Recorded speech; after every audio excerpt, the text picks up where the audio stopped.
नमस्कार दोस्तों, मैं Suman Chaudhary success plus current platform पर आप सभी का हार्दिक स्वागत करता हूं। तो दोस्तों, आज के इस वीडियो में हम बात करने वाले हैं the contribution of the Parsi community in the nation building program of India. Bharat के राष्ट्र निर्माण की प्रक्रिया में पारसी समुदाय के लोगों के योगदान की हम बात करेंगे। दोस्तों, वैसे तो आप सभी जानते हैं कि हर एक देश के निर्माण, उसकी प्रगति और उसके विकास में देश के सभी समुदाय और सभी समाज के लोगों का योगदान होता है। लेकिन ये जो पारसी कम्युनिटी है, मैं सिर्फ इसी की बात क्यों कर रहा हूं? क्योंकि पारसी कम्युनिटी भारत में बहुत ही कम संख्या में है, बहुत ज़्यादा माइनॉरिटी में है। तकरीबन 70,000 के आसपास इनकी जनसंख्या है और ये लगभग 10वीं शताब्दी में भारत में आए थे, पारस से आए थे, यानी पर्सिया से आए थे, इसीलिए इनको हम पारसी कम्युनिटी के लोग कहने लग गए। वैसे इनका रिलीजन जो है वो जोरोस्टर रिलीजन है, जोरोस्ट्रियनिज्म रिलीजन को ये फॉलो करते हैं। और इन लोगों का जो योगदान रहा है भारत के विकास में, भारत की प्रगति में, वो बहुत ह्यूज है, बहुत इमेंस है। इसीलिए इनके कॉन्ट्रीब्यूशन को हम यहाँ पे डिस्कस कर रहे हैं। ये लोग जो तस्वीर में आपको दिख रहे हैं, इनको आप भली भांति जानते होंगे। ये हैं जमशेदजी टाटा, जो कि टाटा ग्रुप के फाउंडर थे। और टाटा ग्रुप का क्या कंट्रीब्यूशन रहा है भारत के निर्माण में, उसकी मैंने अभी रिसेंटली बात की थी एक वीडियो में। तो वो चाहे जमशेदजी टाटा हों, जेआरडी टाटा हों या रतन टाटा हों, इनकी हम बात कर चुके हैं। उसके अलावा हमारे जो न्यूक्लियर साइंटिस्ट थे, होमी जहांगीर भाभा, जिनको न्यूक्लियर प्रोग्राम का फादर कहा जाता है, इनको आप जानते होंगे। ये हैं मैडम कामा, ये हैं फिरोज गांधी, ये हैं दादा भाई नौरोजी, ये हैं सैम मानेक शाह। इन सभी के कंट्रीब्यूशन को थोड़ा बहुत आप जानते होंगे, लेकिन फिर भी मैं इन सभी की अभी आपसे बात करने वाला हूं, इनका जिक्र करने वाला हूं और इनका क्या योगदान रहा है भारत के राष्ट्र निर्माण की प्रक्रिया में, उसकी भी हम चर्चा करने वाले हैं। तो ये जो पारसी कम्युनिटी है, इनका जो रिलीजन है वो तो है जोरोस्ट्रियन रिलीजन। जोरोस्ट्रियन रिलीजन के ऊपर मैं सेपरेट वीडियो बना चुका हूं, उसको आप जाके रिलीजन की प्लेलिस्ट में देख सकते हैं। इन लोगों का क्या तौर तरीका होता है, किस तरीके का जीवन ये जीते हैं, कहाँ पे इनका ओरिजिन हुआ और इनका क्या इतिहास और क्या बैकग्राउंड रहा है, मैंने उसके ऊपर डिटेल वीडियो बना रखा है। तो जोरोस्ट्रियन रिलीजन के जो लोग हैं, वो जब भारत में 10वीं शताब्दी में आए और ये पर्शिया में रहते थे, जो आज का ईरान है, वहां पे रहते थे, तो इनको पारसी कम्युनिटी हम कहने लग गए। इनकी तादाद भारत में आज के समय तकरीबन 70,000 के आसपास है, जो कि 0.0005% के अराउंड बनता है, जो कि बहुत कम नंबर है। लेकिन इतनी कम संख्या में होने के बावजूद भी इनका जो रोल है भारत की इकोनॉमी में, भारत की इंडस्ट्री में, ट्रेड में और भारत के और भी कई सारे सेक्टर्स जो हैं, चाहे वो सर्विस सेक्टर हो, चाहे वो कोई और दूसरा सेक्टर हो, हॉस्पिटलिटी का सेक्टर हो, उसमें इमेंस इनका रोल रहा है। ये 10वीं शताब्दी में भारत में सेटल हो गए थे। क्यों सेटल हुए थे, अभी मैं आगे मैप्स के थ्रू आपको बताऊंगा। और उसके बाद इन्होंने जो कंट्रीब्यूशन किया है बिजनेस में, फिलंथ्रोपी में, यानी मानव सेवा में, जिस तरीके से इन्होंने काम किया है सोसाइटी के अपलिफ्टमेंट में। मैंने ये बात आपको टाटा ग्रुप का जो मैंने वीडियो बनाया था, टाटा ग्रुप का जो योगदान था, उसमें भी मैंने आपसे बताया था कि टाटा ग्रुप ने जिस तरीके से बिजनेस और इंडस्ट्री को आगे लेके गए, वो तो है ही, वो तो भारत की इकोनॉमी को आगे लेके ही गया, लेकिन इसके अलावा सोसाइटी के अपलिफ्टमेंट के लिए इन्होंने जो काम किया है वो भी काबिले तारीफ है। और इन्होंने ही नहीं, बाकी जो पर्शिया की जो सोसाइटी है, पारसी सोसाइटी है, उसने जो काम किया वो भी कमाल का है। चाहे वो हेल्थ केयर का सेक्टर हो, चाहे वो हॉस्पिटल्स का काम हो, चाहे वो सोशल इंफ्रास्ट्रक्चर का काम हो, एजुकेशन इंस्टीट्यूशंस का काम हो, लाइब्रेरी, पब्लिक स्पेस हो, सोशल डेवलपमेंट हो, रूरल डेवलपमेंट प्रोग्राम हो, इस सभी में इन्होंने काम किया है। पारसी कम्युनिटी इनको जरूर कहते हैं, लेकिन ये भारत का अहम हिस्सा है, ये भारतीय है, इंडियन है। अब इनको सिर्फ इस कम्युनिटी के तौर पे जाना जाता है। अब इनको हम ये नहीं कहते कि आप पर्शिया से हैं।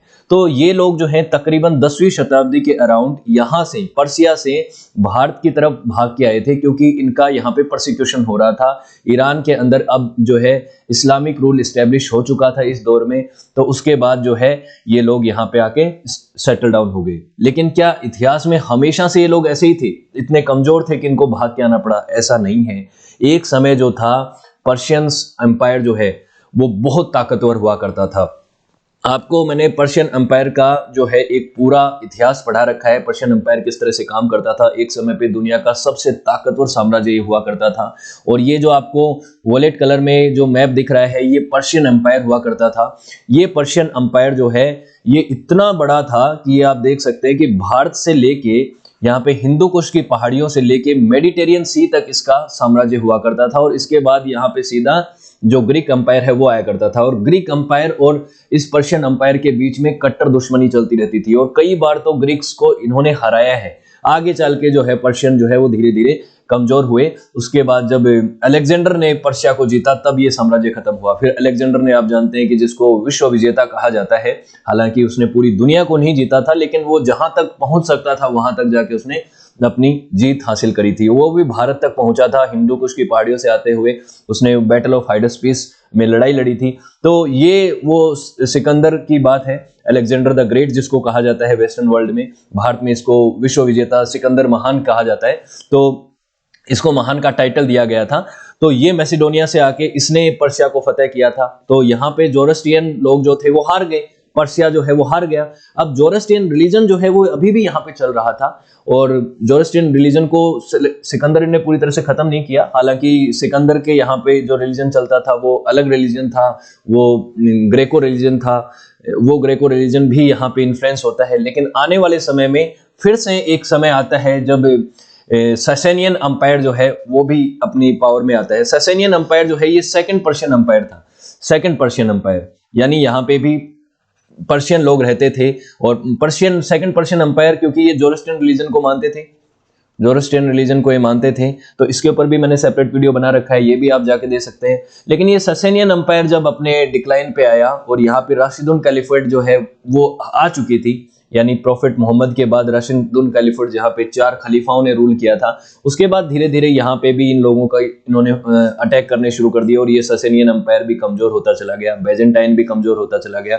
तो इस पूरे अरब वर्ल्ड में और इस मतलब मिडल ईस्ट के अंदर पूरा जो है इस्लाम का रूल इस्टेब्लिश हो गया था। उसके बाद जो है पर्शियन लोगों को यहाँ पे फोर्सफुली इस्लाम अपनाने के लिए मजबूर किया गया। तो कई लोग जो है वो ससेनियन अंपायर को छोड़ के, इस पर्शिया को छोड़ के भारत की तरफ भाग के आ गए।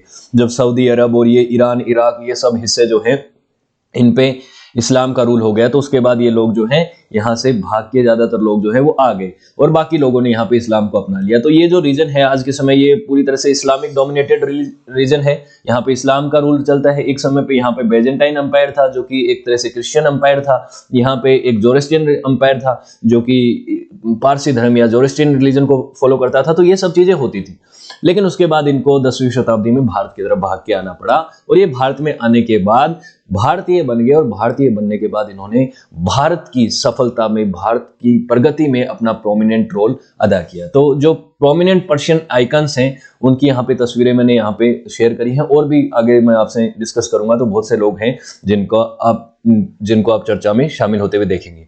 सबसे पहले हम बात करते हैं दादा भाई नौरोजी की। ये एक फ्रीडम फाइटर थे और इन्होंने भारत की आज़ादी के लिए एक तरह से अपना एक लंबा समय दिया है। इनको the grand old man of India कहा जाता है और ये कांग्रेस के, इंडियन नेशनल कांग्रेस जो थी, जो 1985 में बनी थी, उसके ये फाउंडिंग मेंबर थे। तो फाउंडिंग मेंबर के तौर पे इन्होंने काम किया है। ये प्रेसिडेंट रहे हैं कांग्रेस के 3 बार। तो 1886 में मतलब कांग्रेस बनते ही ये प्रेसिडेंट बन गए थे, फिर 1893, फिर 1906, 3 बार ये प्रेसिडेंट रहे हैं। नरम दल के नेता थे ये। और गोपाल कृष्ण गोखले, दादा भाई नौरोजी, ये नरम दल के नेता थे। ये दूसरी तरफ आप जानते हैं कि गरम दल के नेता भी थे जिसमें लाल बाल पाल वगैरह आते हैं। और इनको अनऑफिशियल एम्बेसडर ऑफ इंडिया भी कहा जाता है। ये एक इंपॉर्टेंट लीडर के साथ साथ एक मर्चेंट भी थे, एक राइटर भी थे। साथ ही इन्होंने जो यूके की पार्टी है लिबरल पार्टी, जो आज भी पार्टी है वहां पे, उसमें भी इन्होंने काम किया है। लिबरल पार्टी के भी ये मेंबर रहे हैं यूनाइटेड किंगडम में। हाउस ऑफ कॉमन्स में ये इन्होंने काम किया है 1892 से लेकर 1895 के बीच में। और ये पहले एशियन थे जो ऐसा कर पाए।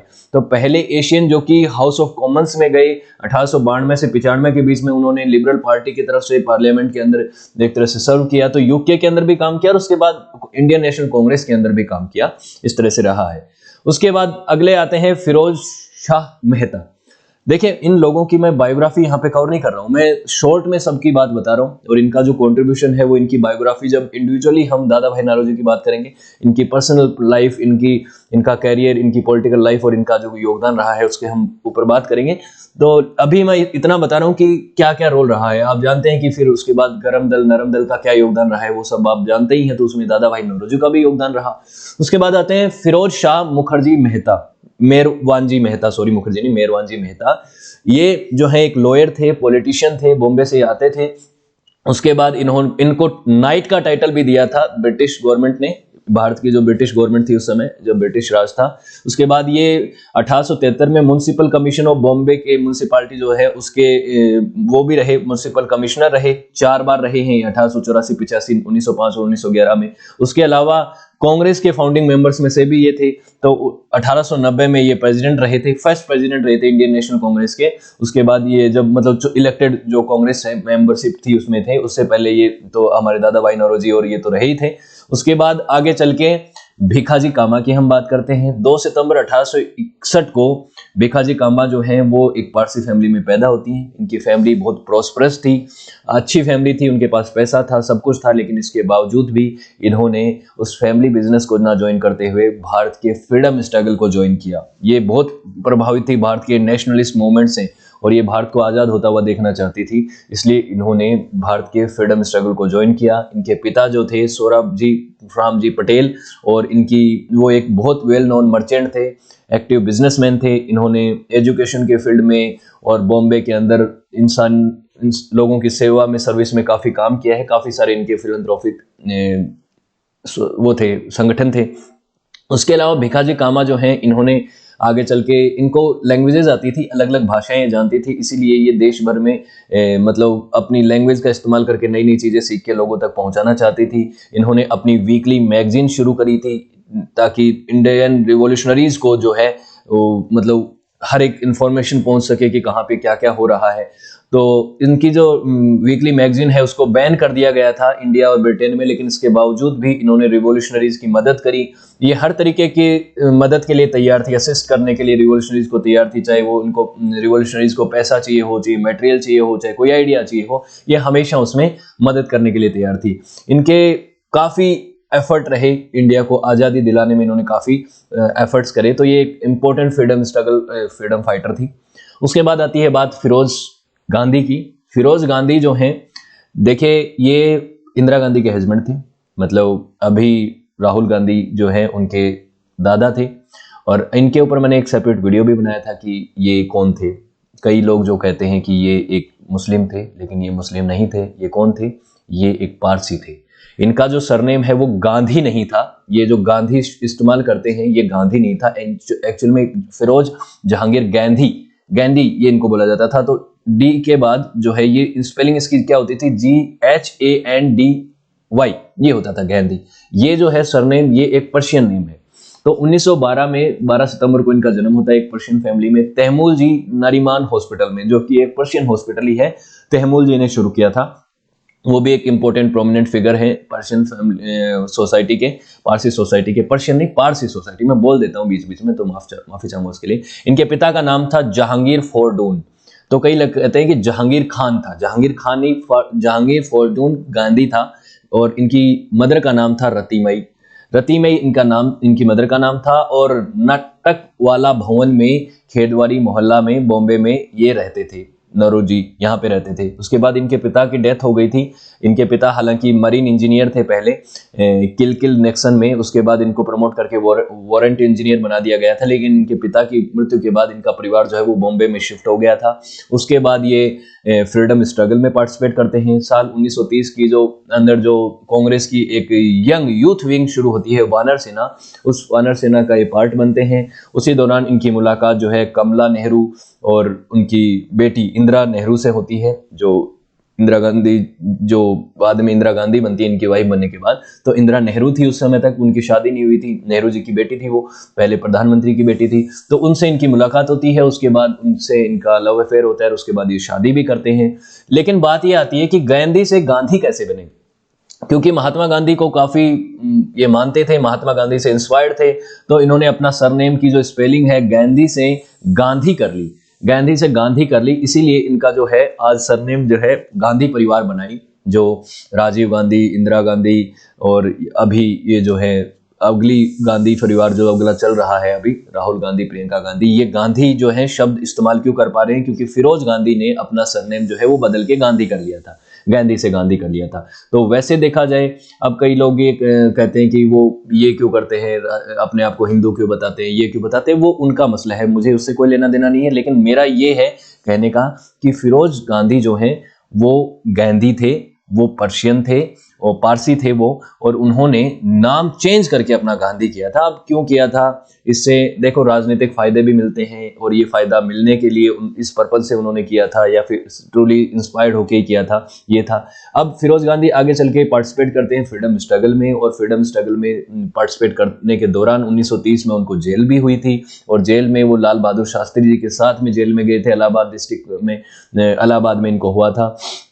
उसके बाद आगे चल के जेल 19 मंथ की इनको जेल हुई थी, 19 महीने की यहाँ पे जेल रही थी। लेकिन उसके बाद जेल से जब रिलीज हुए तो उसके बाद इन्होंने एक और मूवमेंट में पार्टिसिपेट किया, अग्रेरियन नॉन रेंट कैंपेन में इन्होंने पार्टिसिपेट किया था यूनाइटेड प्रोविंस में, जो आज उत्तर प्रदेश है वहाँ पे। तो उसके बाद इनको 1932 और 1933 में 2 बार और जेल हुई थी।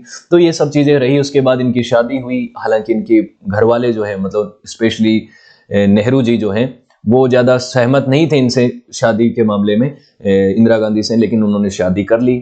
और शादी करने के बाद ये मेंबर ऑफ पार्लियामेंट भी रहे हैं, लोकसभा के पार्ट रहे हैं, और उसके पहले 1950 और 52 के बीच में ये प्रोविंशियल पार्लियामेंट के भी पार्ट रहे हैं। उसके बाद इन्होंने शादी की, तो उसकी तस्वीरें हैं कुछ यहाँ पे, किस तरह से शादी की। कुछ लोग कहते हैं कि इंदिरा ने इस्लाम को कबूल लिया था, ये इस्लाम को मानते हैं। कई सारी तरीके की फेक न्यूज़ देखिए आती हैं। लेकिन जब कोर्ट में 1984 में एक वेडिंग फोटोग्राफ को इस्तेमाल किया गया कि आपकी सेरेमनी की फोटो मतलब एक तरह से दिखाई गई, तो इन्होंने बताया कि आनंद भवन में 26 मार्च 1942 को उनकी शादी हुई थी। 1984 में इन्होंने कोर्ट में इस्तेमाल करी थी ये फोटो, 1984 में बहुत बाद। तो हिंदू कल्चर से, सेरेमनी से इन्होंने शादी करी थी, ऐसा इन्होंने फोटो में यहाँ पे रिप्रेजेंट किया, दिखाया है। और पारसी रिचुअल या किसी और दूसरे रिचुअल से शादी नहीं हुई, ये 1942 की बात है, तब इन्होंने शादी करी थी। और ये इनकी कुछ तस्वीरें हैं जो उसमें दिखाई गई थी। तो पारसी परिवार से आते थे, इंदिरा हिंदू ब्राह्मण फैमिली से आती थी, दोनों ने शादी करी, और यहाँ पे हिंदू सेरेमनी से इन्होंने शादी करी है, ये इनका था। लेकिन ये पारसी थे, और फ्रीडम स्ट्रगल में एक योगदान रहा है इनका। और हालांकि इनके जो संबंध हैं उनके ऊपर मैंने वीडियो जो बताया था, मैंने उसमें भी बताया है कि नेहरू जी के साथ भी इनके कुछ खटास वाले रिलेशंस रहे हैं। इन्होंने कुछ चीज़ें ऐसी जो हैं, कुछ करप्शन और उन चीज़ों को उजागर भी किया था पार्लियामेंट के अंदर। तो ये सब चीज़ें रही हैं। अब अगली बात करते हैं डॉक्टर होमी जहांगीर भाभा की, जो एक बहुत ही महान वैज्ञानिक रहे हैं भारत के, और ये पारसी फैमिली से आते हैं, इंडस्ट्रियल पारसी फैमिली से बिलोंग करते थे। तो होमी जहांगीर भाभा जो हैं, उनको भारत की न्यूक्लियर प्रोग्राम का father of Indian nuclear program इनको कहा जाता है। और इन्होंने भाभा एटॉमिक रिसर्च सेंटर की शुरुआत करी थी, बार्क जिसको कहा जाता है। साथ में Tata institute of fundamental research की भी इन्होंने शुरुआत की थी, TIFR जो है उसकी भी शुरुआत करी थी, जिसमें टाटा ग्रुप ने इनकी मदद करी ऑब्वियसली। तो ये दोनों बहुत ही इंपॉर्टेंट रिसर्च सेंटर हैं, आज भी हैं, और आज भी यहाँ पे बहुत ज़्यादा वो होती है, एक तरह से रिसर्च होती है, स्पेशली न्यूक्लियर प्रोग्राम्स के ऊपर। इनको पद्म भूषण का पुरस्कार दिया गया 1954 में। उसके बाद ये 1955 में the United nation conference of peaceful use of atomic energy के इन्होंने प्रेसिडेंट किया था, उसको प्रेसाइड किया था कि न्यूक्लियर एनर्जी का इस्तेमाल पीसफुल काम के लिए होना चाहिए, उसका जो है वॉर के लिए इस्तेमाल नहीं होना चाहिए। और ये वो व्यक्ति थे जिन्होंने एक तरह से आधारशिला रखी भारत के न्यूक्लियर प्रोग्राम की। उसके बाद भारत न्यूक्लियर पावर कंट्री तो आप जानते हैं कि 1998 में बना है, जब हमने पोखरण 2 का जब टेस्ट किया था सक्सेसफुली। लेकिन उससे पहले ऑपरेशन स्माइलिंग बुद्धा और इन सभी का प्लान जो है इन्होंने कर दिया था। और इनकी जो डेथ हुई थी, एक एक्सीडेंट बताया जाता है जिसमें हवाई जहाज में एक्सीडेंट हो गया था, लेकिन उसके ऊपर भी कई कॉन्स्पिरेसी थ्योरी हैं कि इनकी डेथ जो है वो CIA ने करवाई, उन्होंने इनकी हत्या करवाई थी, वो एक्सीडेंट करवाया था, क्योंकि वो नहीं चाहते थे कि भारत जो है एक न्यूक्लियर पावर कंट्री जल्दी बन जाए। तो उसके ऊपर हम सेपरेटली इनकी बायोग्राफी में बात करेंगे, लेकिन इनका बहुत ही बड़ा योगदान रहा है। एक और वैज्ञानिक जिनका नाम था होमी नुसरवानजी सेठना, इनका भी बड़ा इमेंस योगदान रहा है, स्पेशली स्माइलिंग बुद्धा का जो ऑपरेशन हुआ था, जो साल 1974 में पहला पोखरण टेस्ट हुआ था, पोखरण न्यूक्लियर रेंज टेस्ट पे, जहां पे भारत ने ये कहा था कि हम न्यूक्लियर प्रोग्राम अपना चलाएंगे एक तरह से। लेकिन उसके बाद एक लंबे अरसे तक जो वेस्टर्न वर्ल्ड है उसका दबाव रहा, इसकी वजह से हम 1998 तक न्यूक्लियर प्रोग्राम को आगे कंटिन्यू नहीं कर पाए, और पोखरण 2 1998 में हुआ। लेकिन यहाँ पे एक शुरुआत कर दी थी भारत ने पोखरण टेस्ट में, यहाँ पे न्यूक्लियर प्रोग्राम की शुरुआत करी थी, वो स्माइलिंग बुद्धा ऑपरेशन के ऊपर मैंने एक वीडियो भी बनाया है, ऑपरेशन स्माइलिंग बुद्धा। तो उसमें नुसरवान जी का एक अहम योगदान था, और ये केमिकल और न्यूक्लियर साइंटिस्ट थे। इन्होंने काफ़ी सारे कामों में भारत की मदद करी है, भारत के न्यूक्लियर प्रोग्राम को आगे बढ़ाने में मदद करी है, न्यूक्लियर पावर प्लांट इन्होंने कंस्ट्रक्ट करवाने में मदद करी, जिसमें सिविलियन न्यूक्लियर प्रोग्राम जो है, जिसमें नाभिकीय भट्टी बनती है बेसिकली सिविल यूज के लिए, इलेक्ट्रिसिटी प्रोडक्शन के लिए, वो इन्होंने काम किया। और इनको 1975 में पद्म विभूषण, जो भारत का दूसरा सबसे बड़ा पुरस्कार है, वो दिया गया। 1991 में इनको शेरिफ ऑफ मुंबई अपॉइंट किया गया। तो ये भी एक इंपॉर्टेंट फिगर हैं जिन्होंने भारत की प्रगति में, भारत के न्यूक्लियर प्रोग्राम की प्रगति में, साइंटिफिक डेवलपमेंट में मदद करी। आगे आते हैं जमशेदजी टाटा। अब मैंने टाटा ग्रुप के ऊपर वीडियो बनाया था, तो मैंने इस डिटेल में टाटा ग्रुप के बारे में बता दिया था कि क्या योगदान रहा है, लेकिन फिर भी मैं आपको बता देता हूं। जमशेदजी टाटा जो है, जिनको जमशेद जी या जमशेद जी कहा जाता है, ये टाटा ग्रुप के फाउंडर थे और ये बहुत फेमस पारसी समाज के प्रोमिनेंट फिगर हैं। इन्होंने भारत को दुनिया के साथ चलने के लिए, एक इंडस्ट्रियल रिवॉल्यूशन का जब दौर था 18वीं शताब्दी में, 19वीं शताब्दी में पूरा यूरोप इंडस्ट्रियल रिवॉल्यूशन कर रहा था, उस समय इन्होंने भी भारत को इंडस्ट्रियलाइज करने के लिए बहुत बहुत काम किया। इसीलिए इनको फादर ऑफ इंडियन इंडस्ट्री कहा जाता है और टाटा ग्रुप की फाउंडेशन में इन्होंने अहम भूमिका निभाई। सबसे पहले इन्होंने टेक्सटाइल इंडस्ट्री शुरू करी थी, अपनी टेक्सटाइल मिल शुरू करी थी, इम्प्रेस मिल, जो कि नागपुर में इन्होंने शुरू करी थी 1870 में। अपने पिता का बिजनेस में इन्होंने एक्सपोर्ट इंपोर्ट में भी काम किया। उसके बाद स्टील प्लांट लगाने की इन्होंने सोच रखी। इसके अलावा इनका ये भी प्लान था कि ये एक हाइड्रो पावर प्लांट लगाएंगे। इसके अलावा होटल बिजनेस में भी इनका आना था। तो इन्होंने सारी इंडस्ट्री पे इन्होंने काम किया और इनके आइडियाज़ बड़े कमाल के थे, ह्यूमैनिटेरियन आइडियाज़ थे। इन्होंने ये था कि सिर्फ देश में बिजनेस ही मेरा मकसद नहीं है। इन्होंने बिजनेस, पैसा कमाने को इन्होंने तवज्जो नहीं दी थी। इन्होंने ये था कि भारत को आत्मनिर्भर बनाना है, भारत की इंडस्ट्री को आगे लेके जाना है और साथ में समाज भी जो है उसका भी अपलिफ्टमेंट होना बहुत ज़रूरी है। तो इन्होंने बहुत कमाल के विजन से इस टाटा इंडस्ट्री को शुरू किया और वो टाटा इंडस्ट्री आज भी उनके आइडियाज़ और उनके विजन के ऊपर चल रही है। और इतना बड़ा ग्रुप है टाटा का, आज 95 कंपनियां हैं टाटा की, उसकी सब्सिडरीज हैं और इतना बड़ा ग्रुप है, आप जानते हैं दुनिया भर में इनका बिजनेस है। तो उसकी शुरुआत इन्होंने जमशेदजी टाटा ने की थी। उस लेगेसी को आगे कंटिन्यू किया था दोराबजी टाटा ने, जो कि जमशेदजी टाटा के बड़े बेटे थे। इनका जन्म 27 अगस्त 1859 को हुआ था और दो भाई थे, जो दोराबजी टाटा और इनके छोटे भाई थे सर रतन जी टाटा। आज के रतन टाटा नहीं, वो इनके भाई थे रतन जी टाटा। उनकी भी डेथ हो गई थी जल्दी ही, 1919 में ही उनकी डेथ हो गई थी। तो दोराबजी टाटा ने आगे चल के टाटा ग्रुप की चेयरमैनशिप को संभाला और उसके बाद इन्होंने बिजनेस को ही नहीं बल्कि अपने पिता के जो स्पिरिट थी, उनकी जो सोच थी, सेल्फलेसनेस और एल्ट्रुइज्म, समाज सेवा, और जिस तरीके से इनका ये विजन था कि बिजनेस एक ट्रू इंडस्ट्रियलिस्ट किस तरह से काम करता है, नेशन बिल्डिंग में कैसे सहयोग करता है, उसको इन्होंने कंटिन्यू किया। उसके बाद आगे चल के JRD टाटा हैं, जो कि father of Indian civil aviation कहलाते हैं, father of Indian industrial revolution कहलाते हैं। इन्होंने भी काम किया। 34 वर्ष की उम्र में टाटा ग्रुप के चेयरमैन बने और इन्होंने 53 साल तक टाटा ग्रुप के चेयरमैन के पद को संभाला। उसके दौरान इन्होंने टाटा ग्रुप की जो कंपनियां थी उसको 12 से, तकरीबन 12 थी शायद या 16 थी, उसको 95 तक वो नंबर लेके गए। टाटा ग्रुप को के अंपायर को बहुत बड़ा कर दिया। ये इनका योगदान रहा है और ये भारत के पहले एक लाइसेंस अर्जित करने वाले पायलट भी थे। 1929 में इन्होंने पायलट हासिल किया था, देश के पहले पायलट बने थे। और ये जो है, इनके पिता जो थे वो रतन दादोबाई टाटा थे और इनकी वाइफ जो थी सुजैने बेरिने, उनसे इनका जन्म हुआ था। रतन दादोबाई और सुजैने से इनका जन्म हुआ था। इनका ये जो लालन पालन है ये फ्रांस में हुआ था। फ्रांस में ये रहे थे, वहीं पे इन्होंने हवाई जहाज उड़ाना सीखा। वहीं से इन्होंने ये आइडिया लिया कि इनको हवाई जहाज उड़ाना बहुत पसंद था, तो इसीलिए इन्होंने आगे चल के भारत की पहली एयरलाइंस शुरू करी, टाटा एयरलाइंस, जो आगे चल के एयर इंडिया बनी। उसको इन्होंने उड़ाया। उसके लिए सबसे पहले वो मेल एक्सप्रेस की तरह काम करती थी, मेल चलता था उसमें। और उसके बाद 1938 में वो सिविलियन यूज के लिए भी इस्तेमाल की जाने लग गई और उसमें जो है यात्री जो है वो इधर से उधर ट्रेवल करने लग गए। तो वो भी इनका योगदान रहा। उसके दौरान इन्होंने टाटा कंसल्टेंसी 1968 में शुरू करी। टाटा मोटर्स की शुरुआत कर दी थी 1945 के आसपास। उसके अलावा सिविल इंडस्ट्रीज, टाइटन इंडस्ट्रीज को शुरू किया। Tata salt, Tata Voltas, air India, ये सभी जो है, एयर इंडिया मतलब उस समय तो टाटा एयरलाइंस थी, उसकी शुरुआत इन्होंने करी और टाटा ग्रुप को इमेंस ग्रुप बना दिया। उसके बाद इनको 1983 में French Legion of Honour award दिया गया, बहुत बड़ा फ्रांस का अवार्ड है ये। उसके बाद 1992 में इनको 1955 में इनको पद्म विभूषण यानी भारत का दूसरा सर्वोच्च अवार्ड दिया गया, और 1992 में इनको भारत रत्न पुरस्कार भी दिया गया। तो सबसे बड़ा सिविलियन पुरस्कार इनको दिया गया। इनका जो कंट्रीब्यूशन रहा है इनका इंडस्ट्रीज में वो भी है। उसके बाद आते हैं रतन टाटा, जिनका अभी रिसेंटली दिसंबर महीने में जन्म दिवस था, तो लोग डिमांड कर रहे थे कि रतन टाटा को भारत रत्न मिलना चाहिए। तो इनका योगदान सोचिए कितना कमाल का होगा कि लोग इनको इतना पसंद करते हैं, इतना चाहते हैं। ये टाटा ग्रुप के 1990 से चेयरपर्सन रहे हैं, चेयरमैन रहे हैं, और टाटा ग्रुप को इन्होंने एक नई ऊंचाइयों और नई बुलंदियों पे पहुंचाया है। जब 1991 के बाद देश में एलपीजी रिफॉर्म्स लग गए थे, लिबरलाइजेशन, प्राइवेटाइजेशन और ग्लोबलाइजेशन हो गया था, भारत ने अपने सोशलिस्ट स्ट्रक्चर को, इकोनॉमिक स्ट्रक्चर को बदल के कैपिटलिज्म की तरफ शिफ्ट लिया था।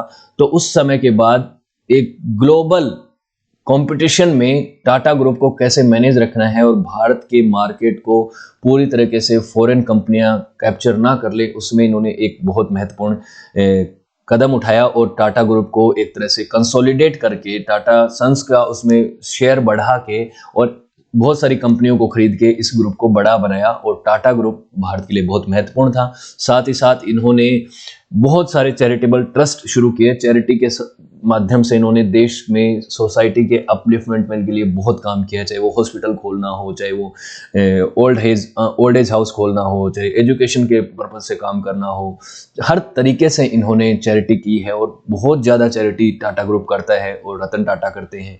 ये 1990 से 12 तक तो रहे ही थे। उसके बाद 2016 से 2017 के बीच में भी चेयरमैन रहे हैं, अंतरिम चेयरमैन रहे हैं टाटा ग्रुप के। तो इन्होंने बहुत काम किया है। इनको पद्म विभूषण पुरस्कार तो 2008 में मिल चुका है, पद्म भूषण इनको 2000 में मिल चुका है। तो आप जानते हैं 4 जैसे पुरस्कार जो है पद्म श्री से शुरू होता है, पद्म श्री 4 नंबर पे, पद्म श्री के बाद पद्म भूषण, फिर पद्म विभूषण और फिर उसके बाद भारत रत्न आता है। तो भारत रत्न भी इनको मिला नहीं है, ये बीच के दोनों पुरस्कार मिल चुके हैं। हो सकता है आने वाले समय में इनको मिल जाए, काफी एज इनकी हो चुकी है अभी। उसके अलावा आते हैं गोदरेज, आर्देशिर गोदरेज के प्रोडक्ट्स आप जानते होंगे। गोदरेज के बहुत सारे अप्लायंस आते हैं, आप फ्रिज, टीवी और कूलर, एसी, ये सब चीजें आती हैं, वॉशिंग मशीन वगैरह, ये गोदरेज के प्रोडक्ट्स हैं। इनको आप जानते हैं। इसकी शुरुआत किसने की थी? इसकी शुरुआत की थी अर्देशिर और इनके भाई फिरोज शाह बुरजोरजीर जी ने। ये गोदरेज के शुरुआती फाउंडर थे ये दोनों भाई। ये पारसी फैमिली से बिलोंग करते थे, ओबियसली जोरास्ट्रियन थे। 1868 में इन्होंने इसकी शुरुआत करी थी। और 1857 की क्रांति के बाद आप जानते हैं, मैंने आपको बताया भी था कल के ही वीडियो में, कि 1857 की क्रांति के बाद जब ब्रिटिश ईस्ट इंडिया कंपनी जो है, ईस्ट इंडिया कंपनी हट गई, ईस्ट इंडिया कंपनी के बाद जब ब्रिटिश राज आया, डायरेक्टली ब्रिटेन की महारानी यहाँ पे रूल करी थी। उसके बाद भारतीयों को परमिशन मिली, भारतीयों को इस चीज का एक्सेस मिला कि आप जाके भी अपना बिजनेस कर सकते हैं। तब ये बड़े बड़े बिजनेसमैन आए थे, जमशेदजी टाटा और गोदरेज जैसे लोग। ये एक लॉ स्टूडेंट थे और ये फाइनेंशियली स्ट्रॉन्ग थे। ये चाहते तो एक लॉ में अच्छा कुछ अचीव कर सकते थे, लेकिन इन्होंने ये सोचा कि मैं यहाँ से भारत से बाहर रह के नहीं करूँगा अपना काम। ये भारत वापस लौट के आए और भारत में आने के बाद इन्होंने अपना काम शुरू किया। इन्होंने सबसे पहले तो एक केमिस्ट की शॉप में असिस्टेंट के तौर पे काम किया, लेकिन उसके बाद इनका इंटरेस्ट सर्जिकल इंस्ट्रूमेंट के मैन्युफैक्चरिंग में आया और सर्जिकल इंस्ट्रूमेंट्स जो हैं उन्होंने ये बनाने शुरू कर दिए। ये पहला बिजनेस था इनका। उसके बाद इन्होंने गोदरेज कंपनी की शुरुआत करी और गोदरेज के अप्लायंस आप जानते हैं बहुत ही पॉपुलर हैं और काफ़ी अच्छी कंपनी मानी जाती है। उस समय से 19वीं सेंचुरी से चल रही है, इसमें भी एक बड़ा योगदान रहा है इनका। अब आते हैं field marshal Sam Manekshaw. Bharat में 2 ही फील्ड मार्शल हुए हैं। पहले ये थे फील्ड मार्शल सैम मानेकशॉ को फील्ड मार्शल का टाइटल दिया गया था। 1971 की इंडिया पाकिस्तान की जंग में इन्होंने अहम योगदान निभाया था। इनको सैम द ब्रेव या सैम बहादुर के नाम से भी जाना जाता था।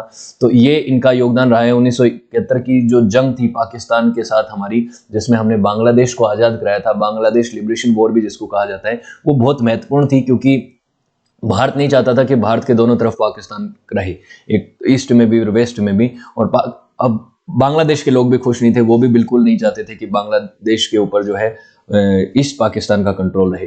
तो इसलिए वो बांग्लादेश लिबरेशन वॉर में हमने जीत हासिल करी और सैम मानेकशॉ का इसमें अहम योगदान था। और सैम मानेकशॉ दूसरे विश्व युद्ध से ही इंडियन आर्मी में थे। उस समय ब्रिटिश इंडियन आर्मी में थे, उसके बाद ये इंडियन आर्मी के अंदर आ गए। लगभग 4 डेकेड तक, 40 साल तक इन्होंने मिलिट्री को सर्विस दी है और 5 से ज़्यादा इन्होंने 5 लड़ाइयाँ इन्होंने लड़ी हैं। 1971 की लड़ाई को इंक्लूड करते हुए। उससे पहले आप जानते हैं कि 1962-65 और 1947 की लड़ाई थी और दूसरा विश्व युद्ध था।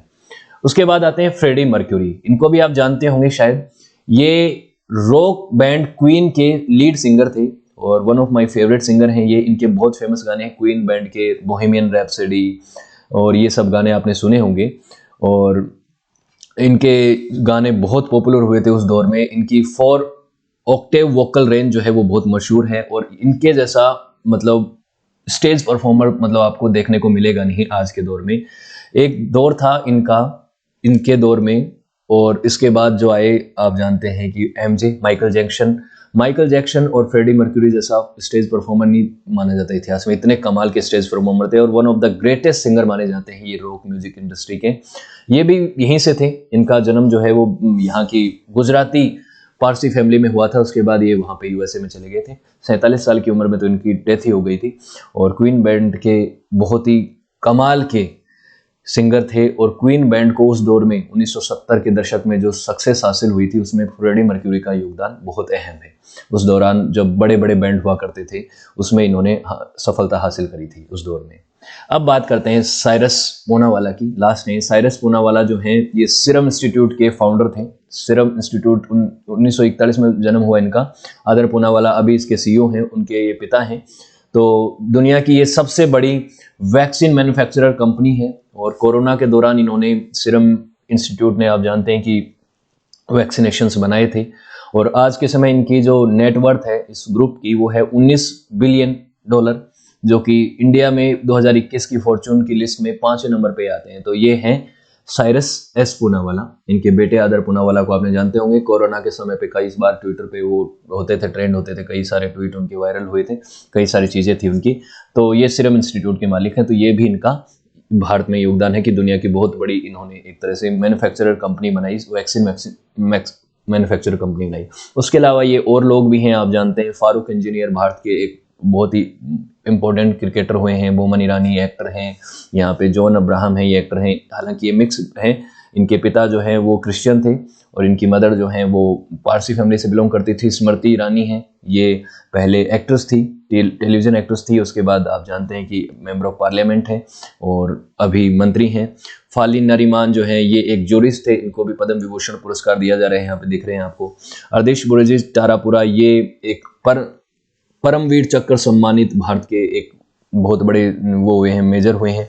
उसके बाद जुबिन मेहता हैं, एक फेमस म्यूजिशियन थे ये। इनके अलावा भी बहुत सारे और लोग हैं जिनका कंट्रीब्यूशन रहा है।